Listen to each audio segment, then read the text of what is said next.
Thank you, Simon, for kicking off this APOD week for us. And it's now my pleasure to welcome Trish Chaplin-Cheyne to us, to the first webinar this week. And she is the Director of Learning and Teaching Development at Otago Polytechnic, where she's responsible for the Learning and Teaching Development Services team. These teams are tasked with ensuring the Otago Polytechnic programs and courses are designed to best practice standards, that academic staff have the full range of knowledge and skills needed to facilitate learner success, and that learners enjoy an outstanding experience with Otago Polytechnic. In addition to that, she is also the ICDE Ambassador for Oceania for OER and a member of the ICDE OER Advocacy Committee.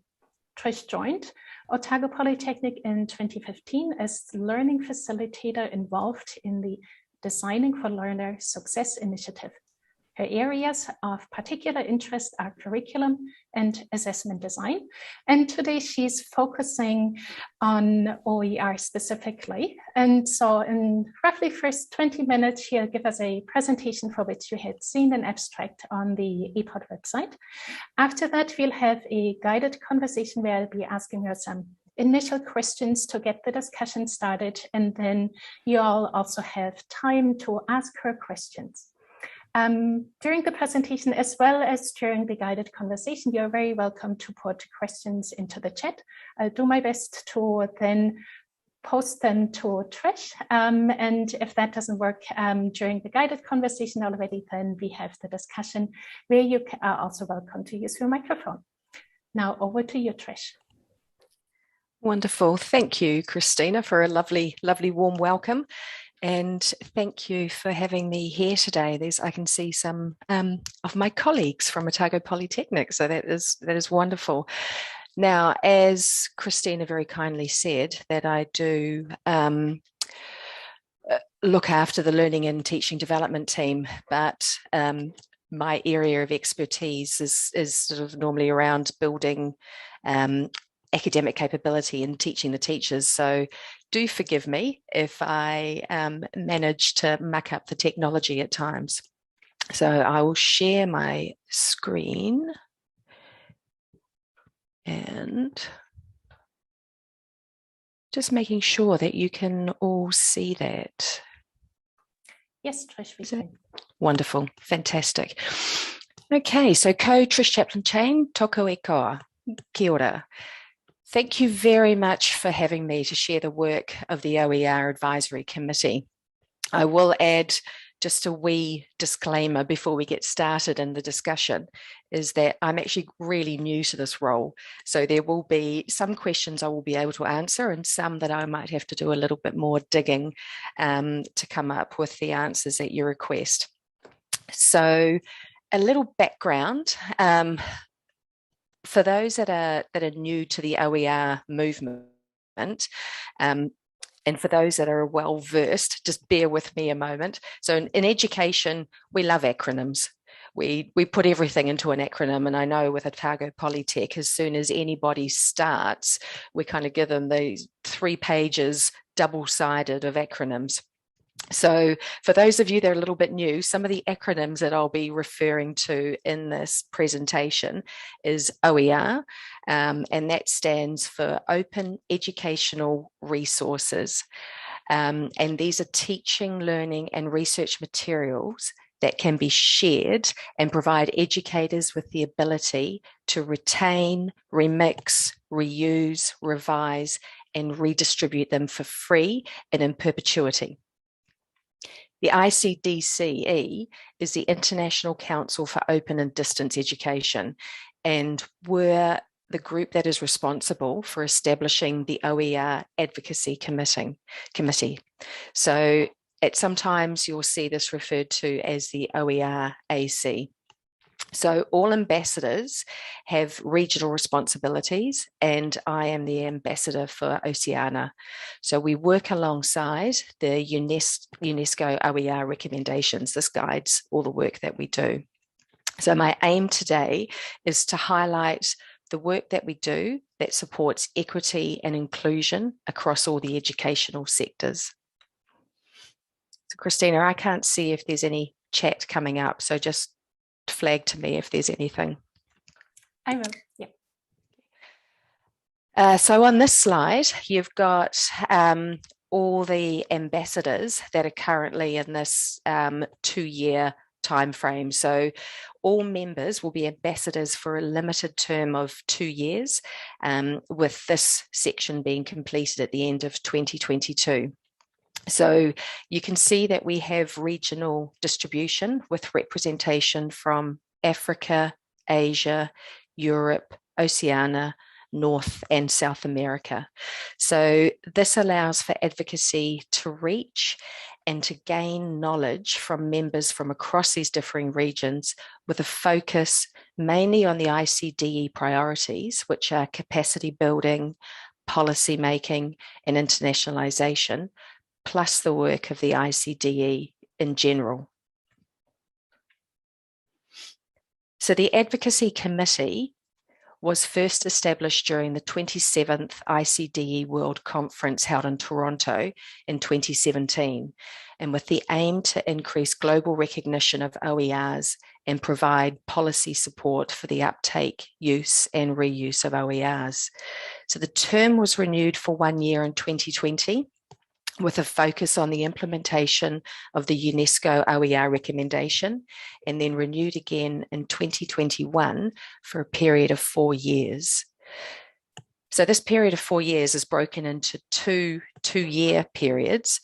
The first mandate period is from 2021 to 2022 and is aligned to the ICDE strategic plan, and more specifically to the ICDE activity plan. For the second period, which will be 2023 to 24, there will be an open call to all ICD members to propose candidates for the remaining 2 years. Current and previous ambassadors may be renominated, but if you're interested, let me know. We'll be looking for somebody else for the Oceania region. So the ICDE members and members of the ambassador group share the same mission and values, which are accessible quality education to all people through online, open and distance education. We, the ambassadors, aim to achieve this through focusing on advocacy, research that is aligned to the priorities listed on this slide. So I'll just go through them really briefly. So we're really looking after SDG 4, that is ensuring inclusive and equitable quality education and lifelong learning. Internationalization enables us to bring together identities, cultures, languages, and experience that will enhance our collective knowledge and further understand educational needs. Quality education. So this is the right to not only access education, but also the right to receive an education of good quality. So in addition, the ICD is committed to driving a global understanding of quality education. Policy. So we need to work with and guide policy decision makers so that we do have good, solid standards for quality education. Lifelong learning. We know how quickly education is changing. Digitalization is, ensuring that we actually need to be ahead of our game the whole time. So we are always looking for ways that we can upskill and encourage our academic staff to have the new skills and competencies that are required. Technology, so contributes to the future of inclusive and quality education. Open education resources, so they help to meet the increasing global demand that we have for accessible, affordable, and free quality learning materials. Student success is one of our core goals, and why there is a need for flexible and open online learning. Celebrating success, so we have the ICD Prize of Excellence, which is an annual award. Leadership in education. So we're supporting educational leaders who then in turn are able to support learners' success. And research and innovation to strengthen the quality of accessible online open and distance education. So all of what I've discussed so far stems from the UNESCO Recommendation on OER.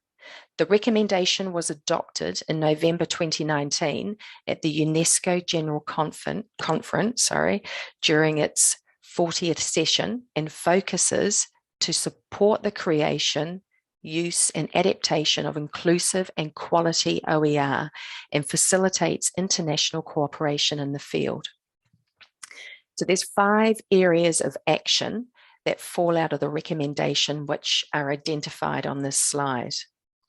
So at an international level, the recommendation establishes a decisive step towards building open and inclusive knowledge societies and the achievement of the United Nations 2030 Agenda. Also, the implementation of the recommendation will contribute to achieving at least 6 of the Sustainable Development Goals. So we have SDG 4, which I referred to previously, for quality education. SDG 5, gender equality. 9, industry, innovation and infrastructure. 10, reduced inequalities within and across countries. 16, peace, justice and strong institutions. And finally, SDG 17, partnerships for these goals. So being an ambassador with the advocacy committee, we're required to be available to advocate against the 5 guidelines on this slide. So we need to ensure that our advocacy is focused on OER, that we must be available to significantly contribute to this advocacy. We're required to interact and collaborate with relevant organisations and stakeholders, and the expectation is to plan OER advocacy actions, and we must be available to present ICDC or represent ICDE, getting all my acronyms muddled, in conferences, summits and seminars. So some of the activities that we've undertaken this year is, number 1, to support the development of the ICDE global advocacy campaigns for open, flexible and distance learning. So this has been achieved through advising on policy frameworks and campaigns to meet regional variations and needs, to contribute to the development and dissemination of specific advocacy campaigns, to translate messages related to OER and open education into different languages and to test them in various geographical and cultural contexts, to support and guide ICDE members in their advocacy efforts and connect them with relevant resources and key contacts.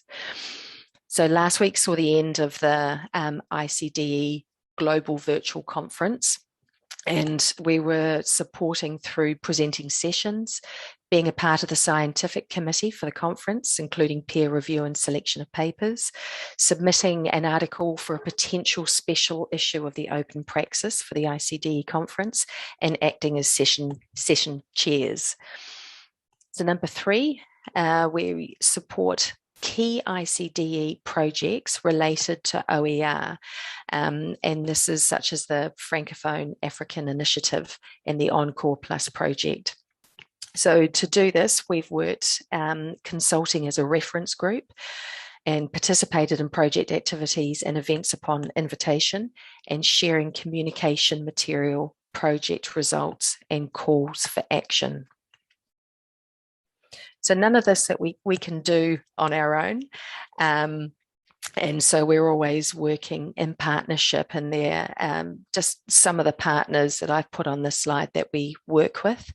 And the only difference is with UNESCO, we're actually working on a consultative basis. So up to now, I've really talked about some of the things that we have done as a whole group, and where all the members and the ambassadors have worked together, but there are also individual work that's going on in our own geographical areas. So these next couple of slides are just going to show some of the recent work that the ambassadors have contributed to in our own areas. So there's been 2 members of the advocacy committee that presented at the South African 2021 Research Colloquium. So this year's topic was open learning, flexible and blended learning in post-school education and training.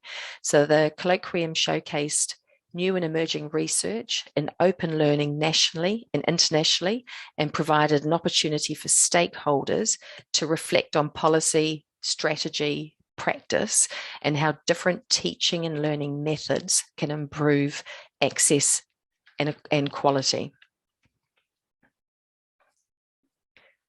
So next we move to Mexico, and this site is kind of roughly translated as comprehensive training.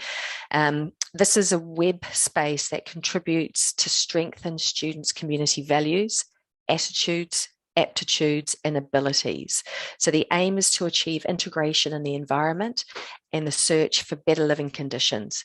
It offers information, services, activities, and resources in different areas to assist in the development of students. So all the resources are in Spanish, except those that are focused on teaching foreign languages. And the resources are being used for leveling academic skills and for online study of newly enrolled students. So then we come to New Zealand. So we have the digital skills for OER sharing. So this has been a recent initiative that's been led by Wayne McIntosh and 2 members of the Learning and Teaching Development team at Otago Polytechnic, Simone Wood and Claire Good. So what has been developed is a site for digital skills for teachers in the Pacific Islands. It was released in the middle of September from memory, and had over 1,000 enrollments for its first iteration, which has been really, really exciting. So the aim here is to upskill our teaching staff. As we know, we can say, we can put all these activities and have all these resources, but unless we have our teaching staff skilled as how to use them, it's not going to be of huge benefit. So some of the other activities that we have been enrolled in, as well as our advocacy, is being enrolled in the ICDE Virtual Conference Week in 2021. Looking forward to the ICDE Leadership Summit in 2022. International and national ICD advocacy campaign, following the Encore Plus, following the Francophone Africa, UNESCO OER Dynamic Coalition, Network of Open Organisations, Open Practice, Erodl, Open Education for a Better World program, and many other conferences and publications, which really is keeping us pretty busy. So that brings me, I'm probably a little bit too quick, Christina. I'm sorry if I was. And that brings me to the end of my presentation. I'll stop sharing. Wonderful. Thank you very much, Trish, for this great overview of the different initiatives around the world in regards to OER. And what I kind of really like is to see the differences and the different focus areas that are being placed in the different areas, so that it's also not just creating OER kind of for the entire world, but really looking at the local context. And so my first question then for you and everybody else here in the room, please do feel free to put your questions into the chat, because we don't have to stick to our timeframes of strictly 20 minutes presentation, 20 minutes guided conversation and so on, but we can do that loosely however it comes together in the webinar. And so my first question for you, Trish, is then how useful and effective has been access to OER in different educational sectors in response to the pandemic here in Aotearoa, New Zealand? And of course, also worldwide. But since you did mention that you've only just recently kind of stepped into this role, of course, always only as far as you know and as far as kind of has been shared with you. Absolutely. Gosh, that sort of turned everything upside down, didn't it, really, with the COVID-19, and still we're learning lessons from it. From an Aotearoa New Zealand perspective, I'll actually just take a step back prior to COVID-19. And Otago Polytechnic has been, because we've held the UNESCO chair with actually having Wayne McIntosh working with us very closely. And one of the sets of programs that he has been involved in is the leader, so learning in a digital age. So we have been very lucky in that we have incorporated within 3 of our programs the leader suite of courses. And this is all about learning on the internet, and it's made up of 4 micro courses. So this has been one aspect where we're really trying to encourage the uptake and use of OER resources in New Zealand. The second initiative that I did discuss was earlier in the PowerPoint presentation about the digital skills for sharing that has been developed for the Pacific Islands. So this was worked on for the first half of this year and then went live in September. And as I said, is for teachers and learners, providing and upskilling in the use of education technology tools. So the key for this is, while our EdTech tools, promote equality, it doesn't always encourage equality because the learning is online.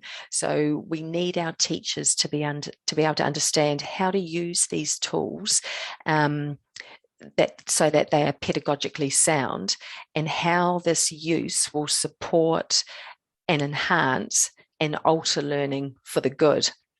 So whatever tools that are being used, that they must support the empowerment of marginalised and excluded learner populations. So this is the main aim of this course in upskilling our staff, or upskilling the staff in the Pacific Islands. I will go a little bit into international, because I contacted the group and said, what are some of the exciting things that have happened post-COVID? So some things that we do know is that MOOCs have increased, with first-time learners registering from up to 40% in 2020. So that was actually equal to approximately 60 million learners. So that has been a huge uptake, and as a full result or as a partial result of COVID-19. Because we know that in 2019 there actually was a decline in the MOOC degrees. However, in 2020 there was a small increase of degree courses being developed, and so there are now also 360 new micro credentials that have been developed. And so we're actually sitting, I think there's around about almost 1,200 micro credentials of 13 different types. So also, the OECD is launching 2 new tools that are aimed to help countries rebuild better and stronger as they come back from the COVID-19 pandemic. And these are the COVID-19 recovery dashboard. So this is a set of indicators that measure the country's recovery efforts against 4 parameters. And then there's the regional recovery platform, and that addresses the challenge of tackling the unevenness of recoveries within countries. So it's drawing on internationally subnational data across multiple indicators. So the ICDE is also compiling data on a range of topics to develop policy responses with the aim to pave a way for coordinated recovery. And UNESCO themselves are supporting countries to minimise the impact of school closures, learning losses, and wanting to adapt education systems specifically for vulnerable and disadvantaged communities. Thank you very much, Trish, for this very comprehensive answer. And that kind of leads me to the question that Mershon has posted in the chat, which is a nice continuation of what you have already touched on, in particular in regards to disadvantaged communities. And that is the SDGs, so the Sustainable Development Goals, are meant to be disability inclusive. How is this addressed via OERs, especially for those in low middle income contexts who experience digital inequities such as indigenous populations and people in the majority world across Africa, Asia, Latin America, and the Caribbean?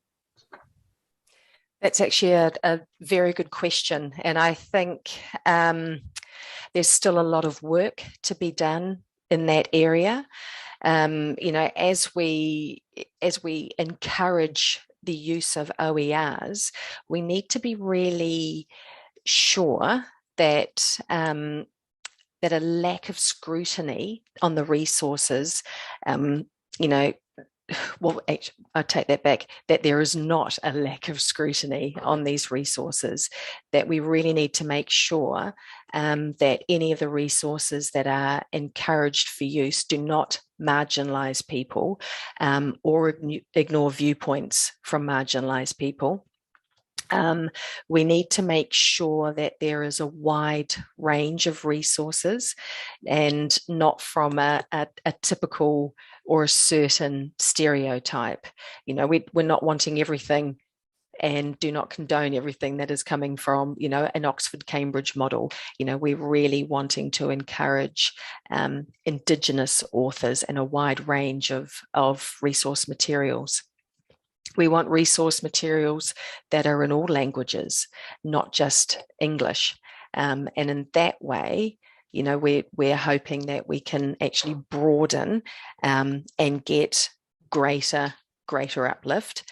The other aspect that you did bring up, and incredibly valuable as well, is that COVID-19 did highlight the digital divide, which further triggered inequality in education.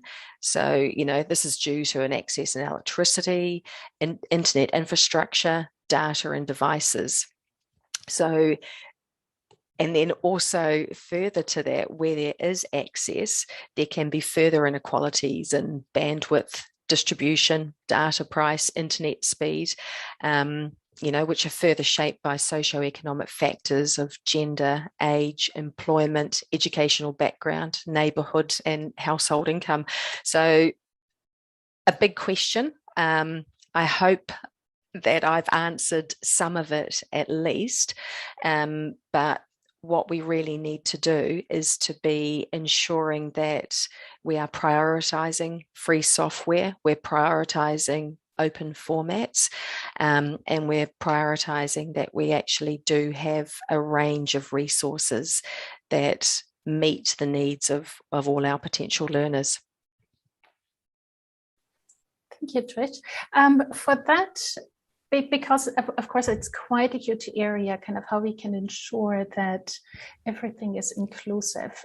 Does the OER advocacy group actually provide some guidance and suggestions for people creating OER to make sure that they keep things like screen reader accessibility or translation into other languages or working with visuals and being respectful of different cultures?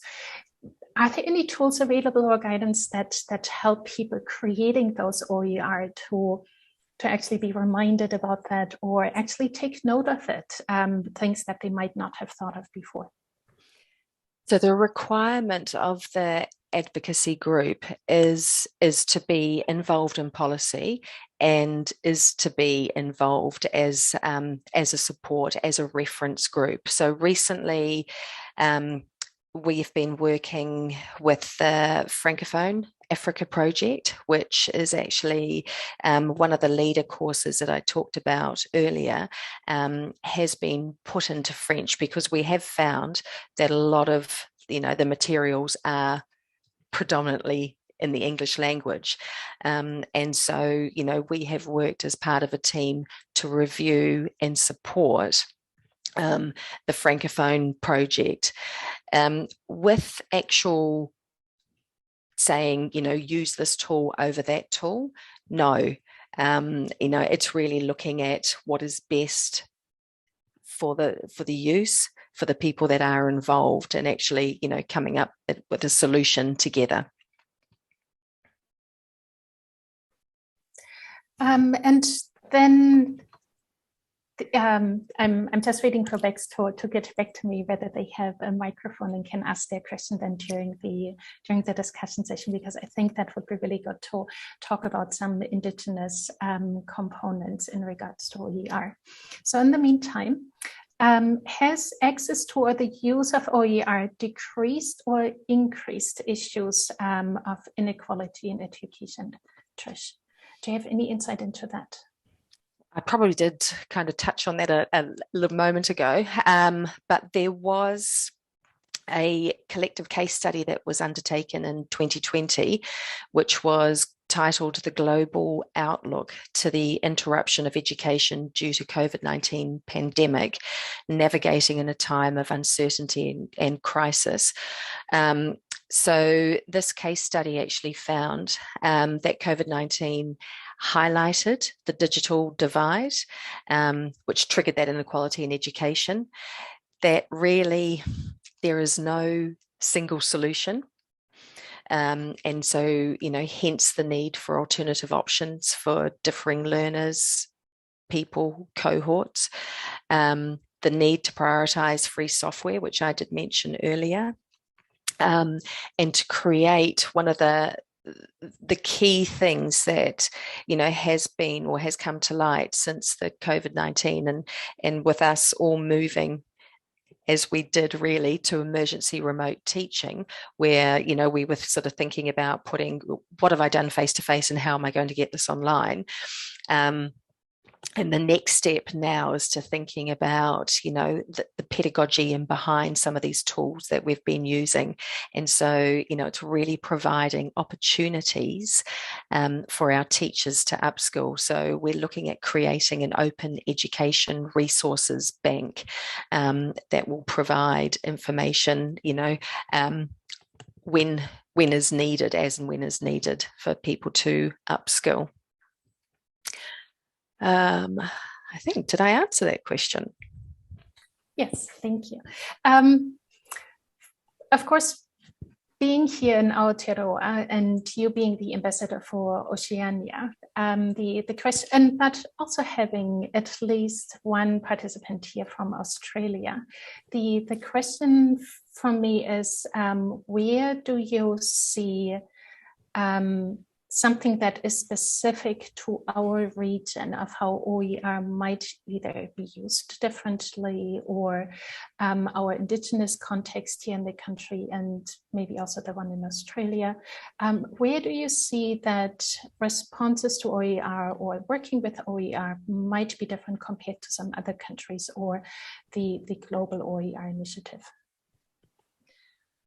What is actually really exciting at the moment, and probably most people who are sitting in as participants here is Tipu Kinga, and with the merge of the polytechnics. And what we are actually hoping and have been working with Wayne McIntosh is that Tipu Kinga will pick up OER resources and encourage the use through the sector.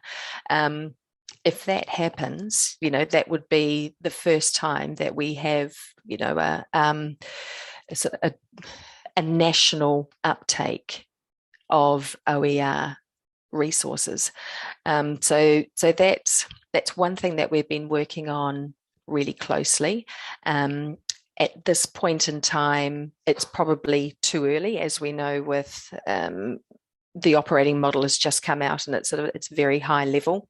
We're going to be waiting next for the organizational model. So, it'll be a while until we'll be able to really show and tell what we've got. But it's that Wayne McIntosh is in meetings with us once a month. And so, we're able just to be that kind of constant voice and saying, look, these opportunities are here, these resources are here.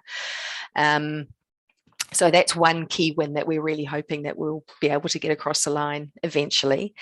From an Indigenous aspect in New Zealand, not yet, but that's not to say, it won't be. They definitely need to have te reo out there. We have many courses and programs in bicultural competency, and we have some at Otago Polytechnic, and to be able to have those programs and courses available through OER would be fantastic. So it's a process as we're going through, one step at a time. Yeah, and also involve Te Wānanga then in those projects in order to bring also that theoretical and cultural framework in. I would certainly like to see Te Pukenga picking up OER so that they can get more mainstream, and that it's not regular resources and OER, but that it just really meshes in. Simon, be fantastic. Do you have a question? Yeah. Yes. Hello.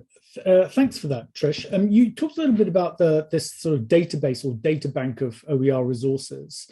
I'm going to be slightly play devil's advocate and be slightly cynical and say, yeah, we tried that before. We had Merlot, we had Joram in the UK for some 20 odd years. The difficulty is, you can take a horse to water, but you can't make it drink. How do we get people to see the value of whatever this repository is going to look like in their practice? Is it about training? Does there need to be a degree of carrot as well as a bit of stick, maybe? I think you're probably quite right, actually, Simon, because we do tend to go back to the traditional, the tried and true. We know what we have grown up with and resources that we have used that we've grown up with, and kind of that actually having that tangible hard textbook in our hands. But we have found that our online resources have produced sometimes, if not better or equal, and if not better, outcomes for our learners. So yes, I think there does need to be a bit of a carrot and a stick. I don't have the answers for that at the moment as to what they would look like. My passion is definitely to be upskilling our teaching staff before we can really, expect our learners to use and incorporate. That guide has to come from somewhere, and we just can't sort of expect that it will just be sort of amorphic, that it actually has to be driven and guided. Looking for input on that one. If anybody's got any great ideas, would be very keen. I think Gloria had her hand up, so not sure if that is also as direct response or if you have a different question. And we are now kind of really opening it up to all of your questions. So please feel free to formulate them and put up your hand so that we can then ask you to take the microphone, or if you prefer, put it into the chat. Gloria, yeah. Christina, Trish, thank you very much for your talk. I'm delighted to learn more about OER. I have been doing my readings here and there, but this talk actually is kind of organized the thinking that I'm slowly developing around the topic.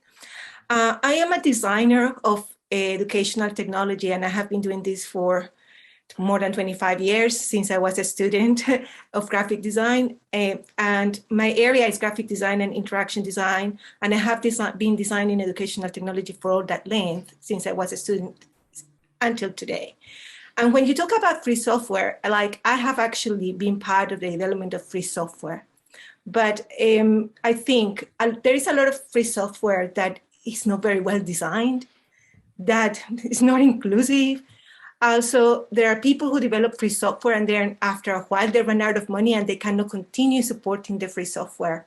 And this happens worldwide, not only in New Zealand and Australia. So how is OER helping us understand this issue around free software? Because yeah, we need free software, but we also need the research, development, and resourcing so free software can continue. And some of the free software that there is out there belongs only to a certain group. And a lot of people that I know feel excluded from that because it's not properly resourced for a variety of people. So I think this is a very interesting, I mean, it's an aim, it's a goal, but how are we going to get there? And I'm very curious, and I would be happy to have more conversations around it because I design software every day. So yeah, thanks. That would be great, Gloria. I think I'll take you up on that offer because you'll know a lot more. As I said in the beginning, software and technology is not my area of expertise.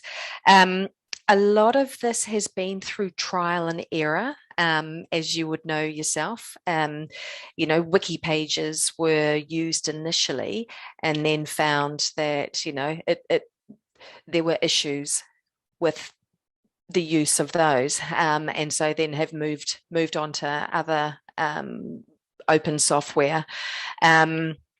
H5P is one that we have been working with and have been encouraging use of work. Yeah, it's not my area, so I'm not able to give you a clear answer on that one. I'm sorry, but you know, I'd be really happy to discuss more and to learn from you, and also with Wayne McIntosh, who is very focused and looking always for different opportunities and different software that can be utilized. I think that's a gap, a very interesting gap to look into as you know, worldwide, the different groups, because we like open source software, we like free software, but it's not very well infrastructured. I think the issue is in infrastructuring. So if the OER would like to look at that one, you know, like put it in the agenda right there. Oh, there's a lot of people that would like to come into the conversation. So I would be happy. Wonderful. Because I know the other one that's starting to look into blockchains. So looking into the new resources, and I still remember, I'm pretty sure it was the first OER website that I saw that was Wiki Educator, which of course is I believe one of Rain's brainchilds as well, and he's definitely been very active in there, and it was really good to see the guidance that one also received in contrast to just a regular wiki, in order to provide some ways of putting resources in there, putting educational resources in there, and not just creating a wiki page. I'd like to go back to Bex's question, and Trish, please feel free to put a follow-up on there, because I'm not quite sure in which direction it was going there yet. And that was Indigenous language utilized in the work in the Pacific Islands? No, it wasn't. And the reason that it wasn't was because it's gone to all of Pacifica. And so it wasn't indigenized into Fijian or Samoan or Tongan. There was, I could say there was general welcomes in the language, but the rest of it was all in English. Possibly something for us to look at in the future. Yeah, so are there any plans from the advocacy committee to localize things more in that regard, to make them also more accessible to people who don't speak English? Yeah, absolutely is. It definitely is. And as I said before, you know, we know that predominantly the resources are in English, and that's not meeting the needs. Yeah, Delphine kind of also goes on to, from what Gloria had said, I try to use only software developed on an open source license, for example, Drupal, so anyone can update it. And I think that does also contribute to the sustainability of the solutions, because they are not locked into a particular platform where it is then difficult to get out, but it's either standards based, or one can take the output and put it into another software and work with it. Simon. Sorry, me again. I've got the opportunity to ask Trish lots of questions, so I'm going to take the opportunity. So back in the mid-2000s, I had the pleasure of working with a JISC-funded project, one of these European collaborations trying to design open educational resources.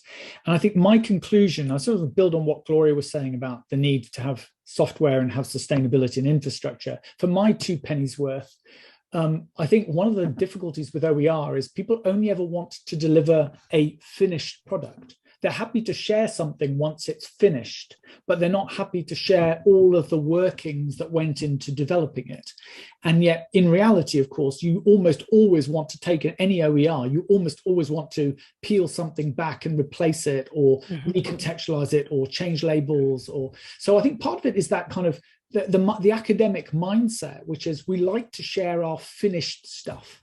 You know, we don't generally like to show our workings. Yeah. We had this big project, you know, multinational partners, and every I mean, the whole point of it was to share stuff, and people still delivered finished product. And then when you asked them to show their workings, they'd say, "Oh well, you know, it was, we couldn't do that because it was in Catalan, or we couldn't do that because it was, you know, you wouldn't understand it." So I think that's probably a cultural thing. So what I'm saying is cultural shifts are probably the biggest obstacle in any adoption to OER beyond what, you know, the technology platforms. I would absolutely agree with you, Simon, and I think that is an academic mindset, isn't it? In the fact that yes, this is what I've done and it's perfect and it's perfectly laid out. So we should be encouraged to share and collaborate right from the get-go. Completely agree with you. I think maybe we can learn some lessons from software development, where especially in the last few years, it's become kind of more accepted to do more of the agile development, where you have iterations over what you have been working on, instead of the typical waterfall where you design something up front and then you deliver something at the end, but not taking into account that there was a time in between where maybe ideas and opinions shifted, and therefore not really then designing for what people might want.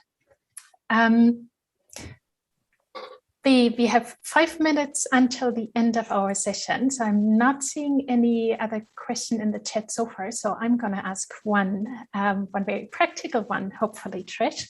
Namely, can you give us, your audience, 3 tips to get started with OER in the community? What are some 3 easy things for us to do, maybe even already this afternoon? So the first is to actually, you know, go onto the sites and start looking for resources. Start thinking, you know, what can I use that is wholly online? What can I share that is wholly online with my learners? And then another tip I actually really like, the H5P. And looking at actually sort of gaining skills around how we can encourage our learners to what word am I looking for? I've completely gone. To encourage our learners to use, so that, you know, we can get that interaction with them. So any little activities, whether it's a quiz through H5P, whether it's a crossword, drag and drops, you know, so having and using and upskilling yourself on some activities that will ensure that your learners are engaged.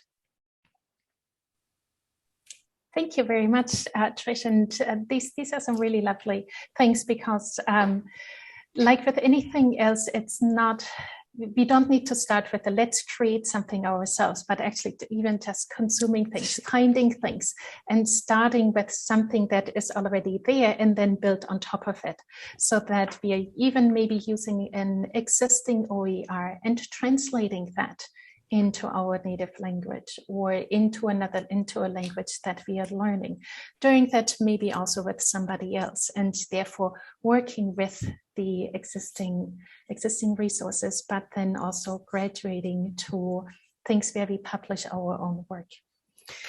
Can I just say one thing, Gloria, could you put your email address in the chat and I'll make contact with you? Thank you. And you can actually also go for a coffee, because Gloria is also in Dunedin. Oh, fantastic. We will. That would work really well. Yeah. Thank you for that. And Trish, I'd like to thank you on behalf of FLANS and also on behalf of the organizers of the APOD Week for being our first webinar presenter in this week, now in November 2021. And really appreciated your taking time to walk us through some of the initiatives that have come about over the last few years, in particular also the ones this year, and how we can work with OER, what we can do, and where we also still see a lot of things that must happen in order to be more, to create more equitable resources and have those more available. And so therefore, for all of us, there is still a lot to do. So thank you for sharing that insight with us and getting us to work. That's wonderful. Thank you very much for having me. As I said, I'm very new to this, so I'm very eager to hear everybody's opinion and have our Oceania voice heard. Thank you. Simon, do you want to take a last word as the president of FLANS? I'm not going to try and share a presentation again, if that's what you're asking. So no, thank you. Thank you very much, Trish. Thank you everyone for attending. There are, as I said at the beginning, 4 more webinars for us within the region, within Oceania. Next one for here at in FLANS is single hosted version, if you like, is a panel discussion on Thursday. All details on the website. Thank you very much for your time. Thank you.